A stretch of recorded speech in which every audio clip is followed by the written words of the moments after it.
Koss. They're known for making some pretty good headphones, like these.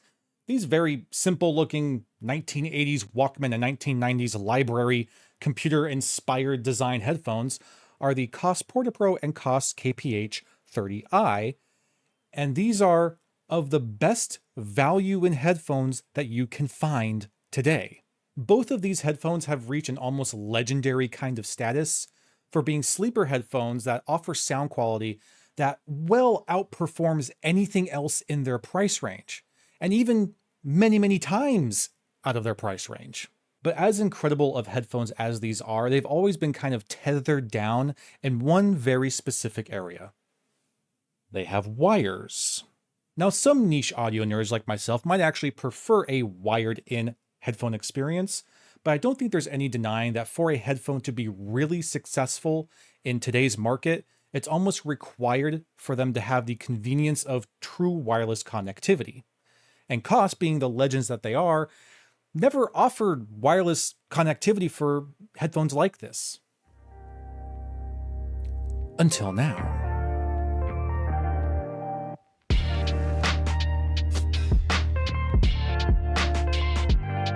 Headphone highlights. Hello, I'm Master Marslander, and yes, we have the Koss Porta Pro and Koss KPH30 wireless headphones.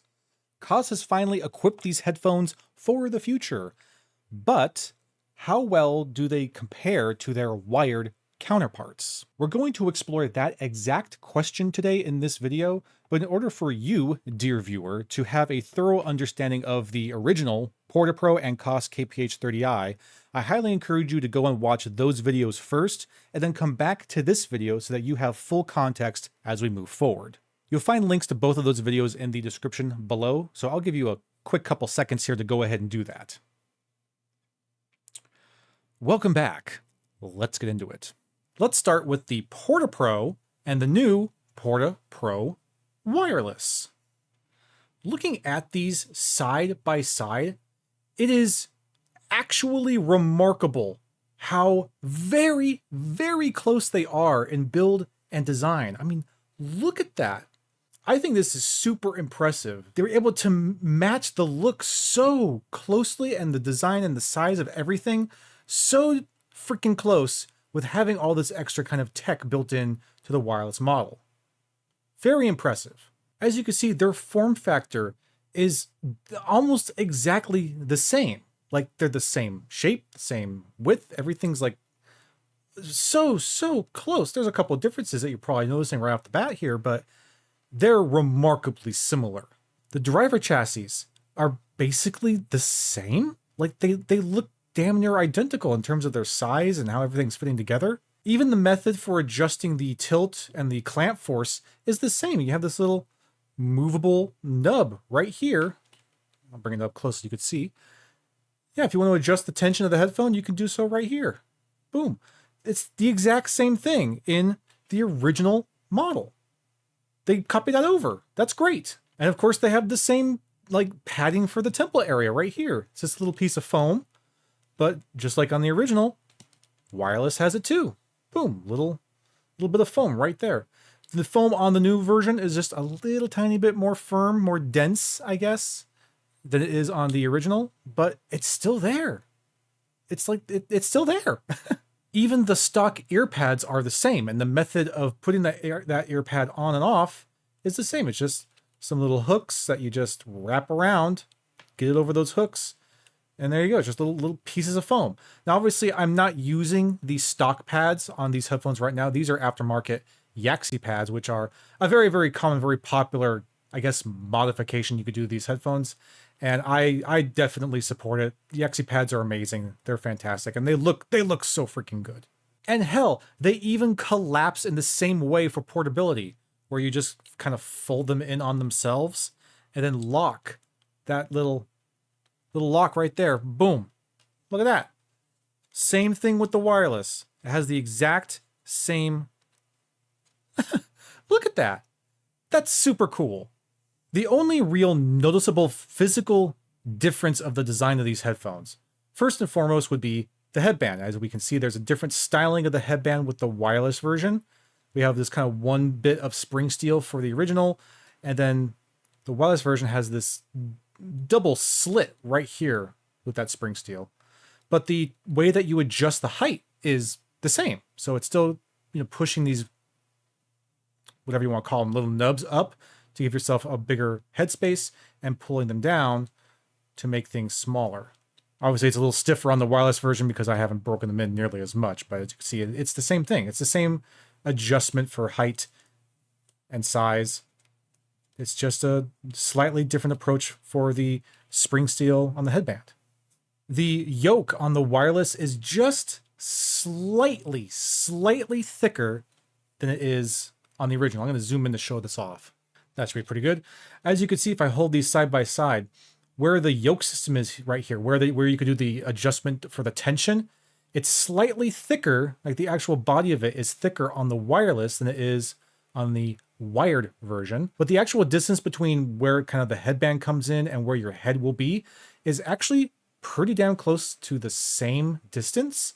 And that's because the foam on the original wired version is thicker than that on the wireless version. But the actual distance though is pretty much the same. And of course, this being a wireless headphone, it does have a built-in battery. So we have a USB-C charging port right here, as well as a little LED light indicator.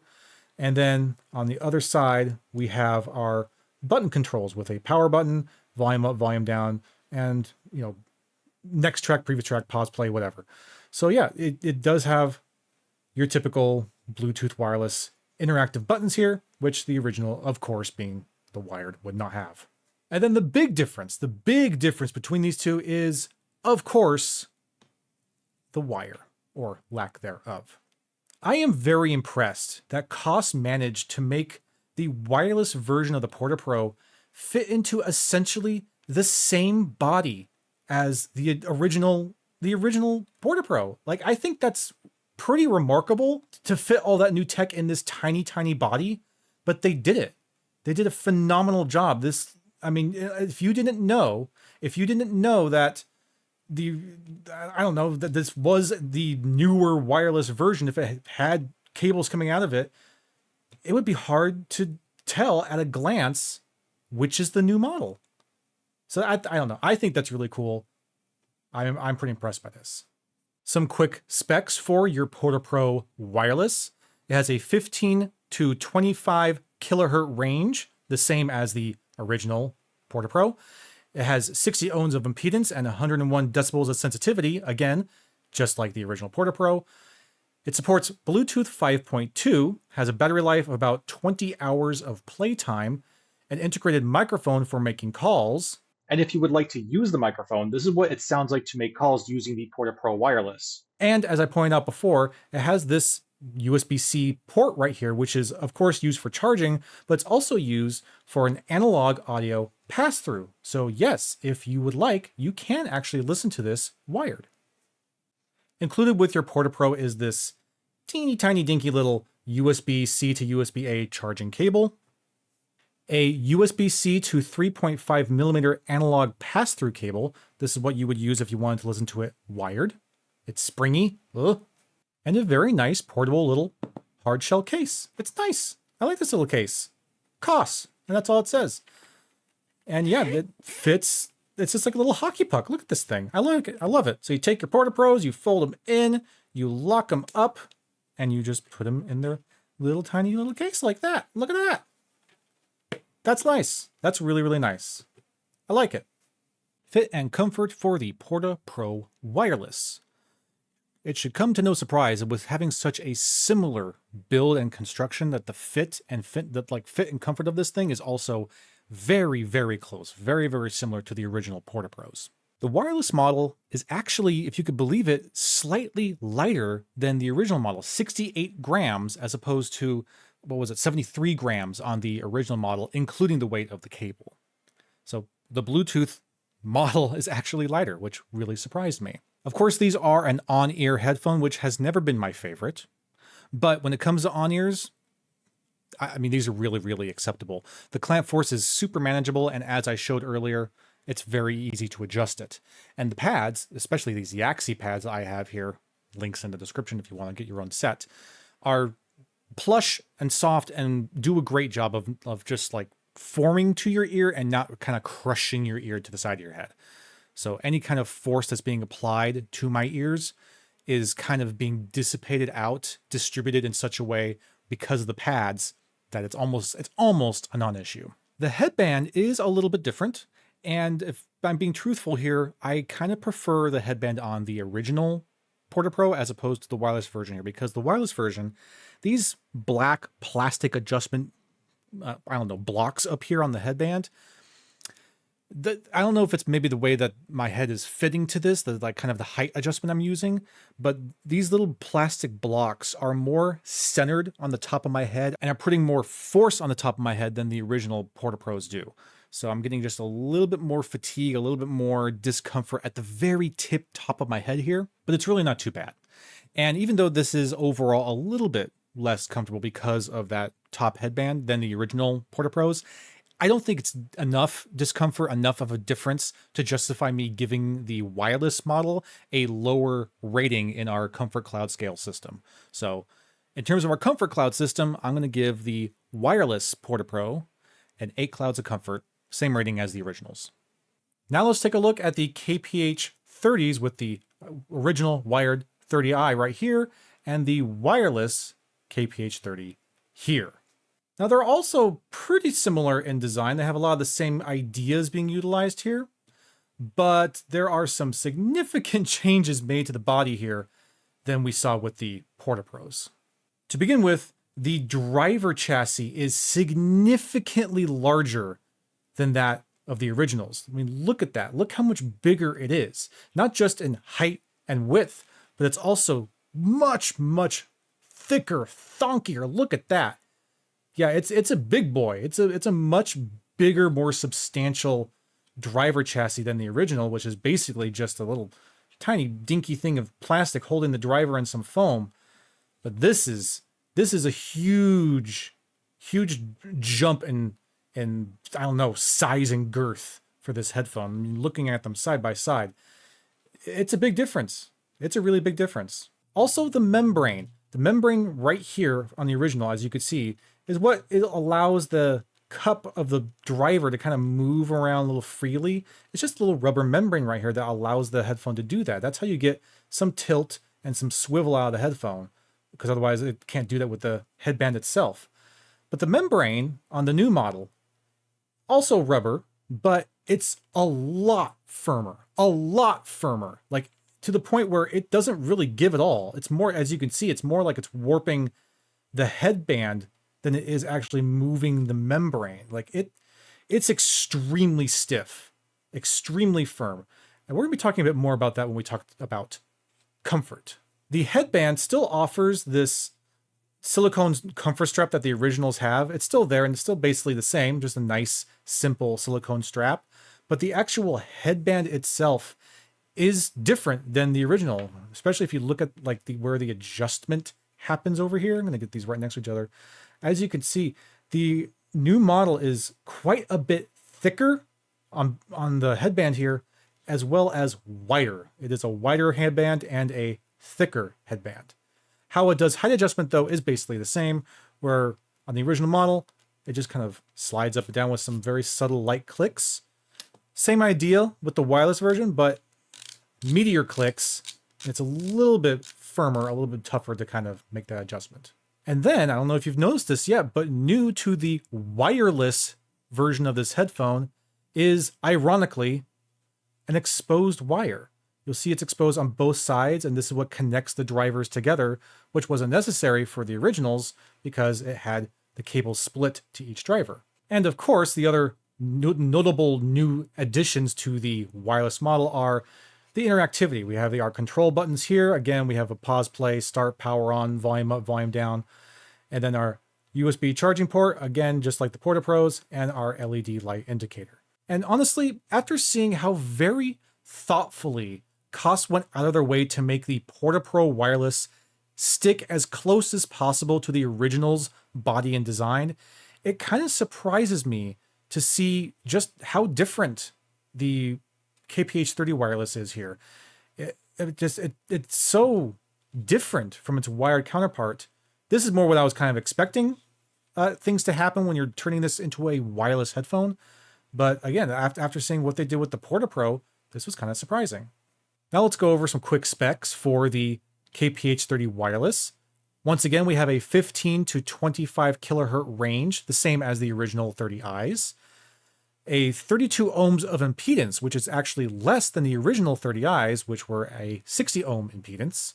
But we go back to a 101 decibels of sensitivity, which is the same as the originals. Like the Porta Pro, it supports Bluetooth 5.2, has a battery life of about 20 hours of playtime, and an integrated microphone for making calls.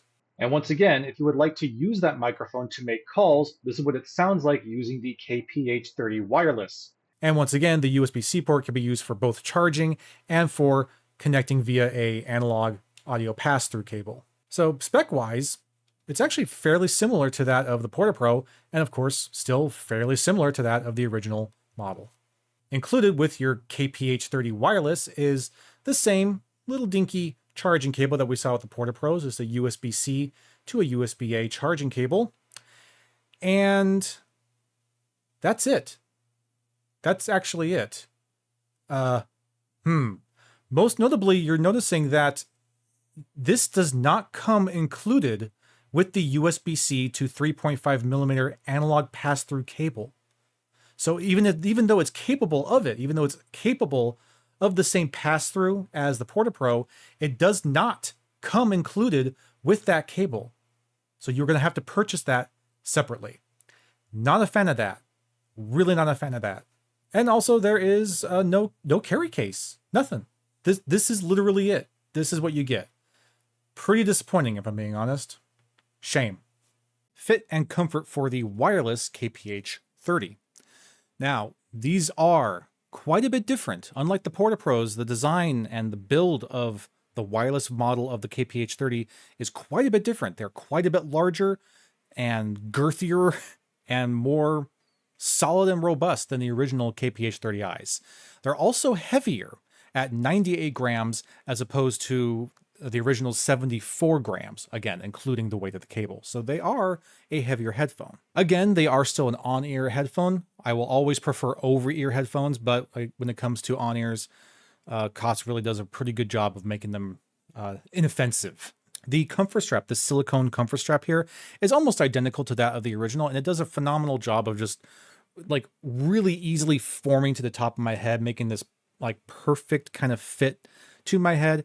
It's making it kind of a non-issue in terms of discomfort up top here. And yeah, it just does a great job. There is a much larger surface area with the way that these are shaped and designed. The way that they fit on the ear now.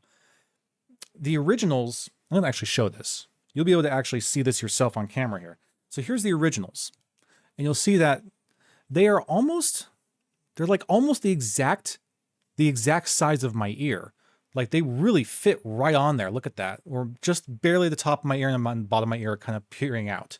So they're almost the exact correct size for my ear as an on-ear.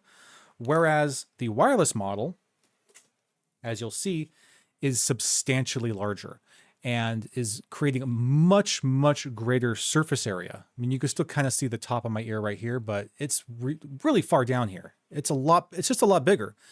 And you might think that would maybe be to its benefit, but because it's so firm and stiff, the pads are okay. They're nice and soft, but they're kind of thin.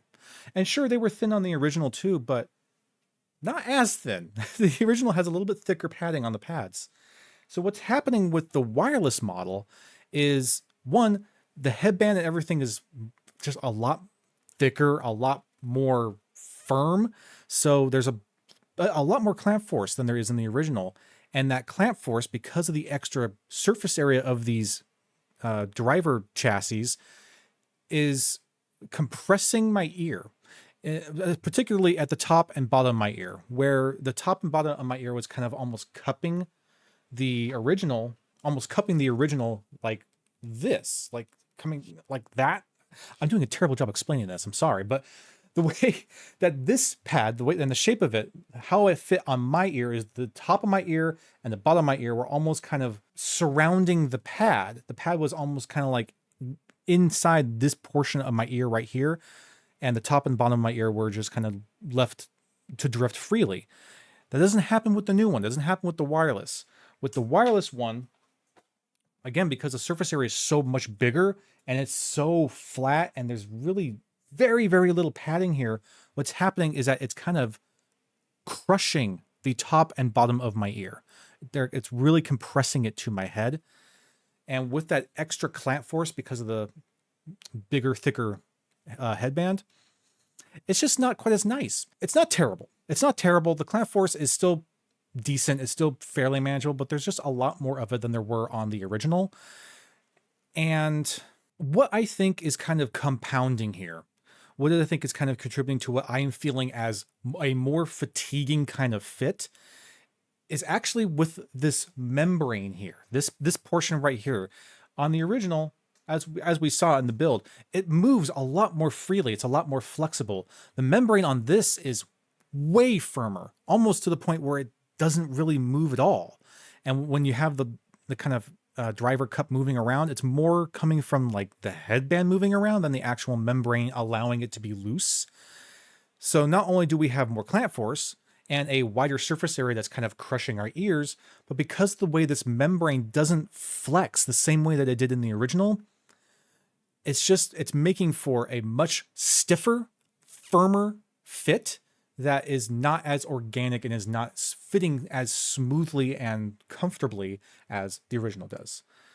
So it's a little unfortunate, but again, I want to clarify that it's still decent. It's still good. I can still wear these for a while, just maybe not as long as I can the originals. And for that reason, I'm going to have to give the wireless model a little bit lower score than I can with the original KPH30Is. So the KPH30 wireless is going to get a 6 clouds of comfort. Don't misunderstand, 6 is still a good score. 6 is still good. It's not bad. It's not a horribly uncomfortable headphone, but it doesn't quite meet the 7 clouds of comfort that we gave the original KPH30Is. And unfortunately, because of the different size of this driver chassis, because it's so much bigger and thicker and wider and taller, unfortunately, that means we can't use the Grado G-Pad mod that we were able to use with the original KPH30Is. This was a very simple mod. You just kind of stick the 30i in the cup here, and all of a sudden your 30Is have these big honkin' G-Pads that do a lot of things, but primarily really, really improve the comfort of those things. So with the G-Pads, the original KPH30i actually got bumped up to an 8 clouds of comfort. And it's just unfortunate that we can't apply the same mod for the wireless model because the design is just so very different. Okay, let's go ahead and talk about sound performance for these guys and see how well they compete with their wired counterparts. We'll start with the Porta Pros. Firstly, I want to make sure it's clear that there is little to no difference between how the Porta Pro Wireless sounds through Bluetooth or through the analog wire pass-through. It's really, really minor, and really any difference that you might hear, whether you're listening to these Bluetooth or wireless, is most likely going to be coming from your sources, like your amp or your DAC, or maybe potentially from just the limitation of Bluetooth. But how does the wireless Porta Pro compare to the wired Porta Pro? They have a very similar sound signature for sure. It's definitely that same sort of flavor, that Koss kind of sound, but there are some notable differences. Firstly, the wireless version does not have the same kind of sub-bass performance as the wired version. The sub-bass is a little bit more subtle, a little bit more subdued, with more emphasis kind of leaning into your mid-bass. And that mid-bass is punchy and fun, but it does kind of lack the transparency and clarity of the mid-bass in the wired version. The original Porta Pros have a greater sense of size and width, especially in that low end, than the wireless version. And as a result, they feel more grand and deeply layered in that bass range. Similarly, the mid-range in the original Porta Pro feels more full and vibrant overall, while the wireless version kind of goes the other direction where it takes a lot of that mid-range, especially the vocal range, and brings everything a lot more forward and centered. And those vocals sound really smooth on the wireless. They have a little extra kind of warmth drizzle on top of them, while in the originals, those vocals sound a bit more robust, natural, and textured. The high mids are a bit more subtle on the wireless model. They feel smooth and kind of rounded out, while on the original model, they feel more dynamic and shimmery. Treble on the wireless model is definitely further rolled off and is to the point where I would maybe characterize it as kind of a darker representation of this overall sound. And the original Porta Pros, their treble's not particularly bright or brilliant, but there is noticeably more sparkle and clarity happening in the high ends in the originals versus the wireless. Despite these two headphones having basically identical designs to their open back design, the original wired Porta Pros do have a more kind of spacious and airy sound that is more grandiose and more immersive than the wireless. The wireless kind of trades off that wider staging for a more intimate and focused approach. Imaging on both these headphones is great, but the wired version does give me a bit better kind of precision, and especially in positioning. I feel like I'm getting a lot more clarity there and a lot more information. With the wireless models, kind of tight and focused treatment and less defined separation, it just kind of lacks the dynamic impact of the original. Overall, the wireless version of the Porta Pro, while sharing a similar profile and signature, it lacks the refinement, clarity, impact, and natural balance tuning of the original. To be clear, the differences here are pretty minor. They're not major, huge differences, but they are there. The wireless version of the Porta Pros, I would say, has an overall pleasant sound, but as we might expect when we're making this transition to a true wireless connectivity kind of headphone, you are sacrificing some quality for that convenience. And the Porta Pro here is just not the exception. Okay, now let's talk about the KPH30 wireless. Much like with the Porta Pro, it sounds pretty much the same when you're listening to it via Bluetooth or through the analog pass-through. It's so similar that if there's any noticeable difference, it's more likely you're getting it from your sources or from your bit rate than from the actual headphone itself. So how does it compare to the wired counterpart, the KPH30i? Well, much like, again, with the Porta Pros, it has a very similar sort of sound signature to the original KPH30i's, but with some notable differences. Once again, the wireless version is delivering a more subtle sub-bass and a more subtle kind of bass range overall. However, the way that this handles the bass, the way that it handles that more subtle low end, actually feels a bit more mature. It feels a bit more natural than the original wired KPH30i, which in contrast it's still excellent and very, very well textured and feels great, but this feels a little bit more kind of balanced in that low end, though it is not producing as much information in the low end. The bass range in the KPH30 wireless is still nice and punchy and satisfying and fun. It just doesn't have the girthiness, the real like downtrodden punch and slam that you get out of the wired 30i's. The mid-range was kind of the biggest surprise for me with the wireless version, because the mid-range on the wireless is quite a bit brighter than it is on the original KPH30i.